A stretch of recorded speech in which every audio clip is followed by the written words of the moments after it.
যুক্তরাষ্ট্রের ওয়াশিংটন ডিসিতে ট্রাম্পের নৈশভোজে গুলির ঘটনায় কোল টমাস অ্যালেন নামের এক সন্দেহভাজনকে আটক করেছে আইনশৃঙ্খলা রক্ষাকারী বাহিনী।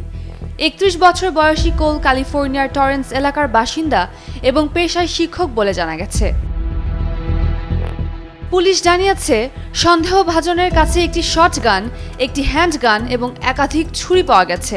ধারণা করা হচ্ছে, ঘটনাস্থল হিলটন হোটেলের একজন অতিথি ছিলেন কোল টমাস। ট্রাম্পকে হত্যার উদ্দেশ্যে আগে থেকেই সেখানে অবস্থান নিয়েছিলেন তিনি। প্রতিবেদন অনুযায়ী শনিবার রাতে ওয়াশিংটন হিলটন হোটেলে আয়োজিত এই অনুষ্ঠানে নিরাপত্তা চৌকি ভেঙে ভেতরে ঢোকার পরপরই তাকে আটক করা হয়। বসুন্ধরা টিস্যু অশুদ্ধতার বিরুদ্ধে এক বিন্দুও ছাড় নয়। তার বিরুদ্ধে আগ্নেয়াস্ত্র ব্যবহার ও হামলার অভিযোগ আনা হয়েছে। ঘটনার পর প্রকাশিত ছবিতে দেখা যায়, তাকে মেঝেতে উপুর করে ফেলে রাখা হয়েছে এবং কর্মকর্তারা তাকে নিয়ন্ত্রণে নিচ্ছেন। যুক্তরাষ্ট্রের প্রেসিডেন্ট ডোনাল্ড ট্রাম্প এক সংবাদ সম্মেলনে তাকে অসুস্থ হিসেবে বর্ণনা করেন। তার সঙ্গে কেউ যুক্ত ছিল না বলেও ধারণা করা হচ্ছে।